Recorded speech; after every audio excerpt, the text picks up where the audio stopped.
सर्वज्ञानी विश्वप्रवक्त्यांची बहीण शोभणाऱ्या महाज्ञानी सुषमा अक्कांनी पुन्हा एकदा आपल्या अकलेचे तारे तोडले.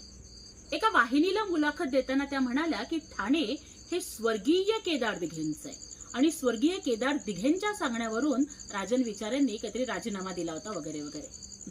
अहो, केदार दिघे हे तुमच्याच पक्षाचे उमेदवार आहेत आणि स्वतःच्या पक्षाच्या जिवंत उमेदवाराला स्वर्गीय करण्याचा कारनामा करणाऱ्या या अक्काबाईंच्या अकलेची मला तरी कीव करावीशी वाटते.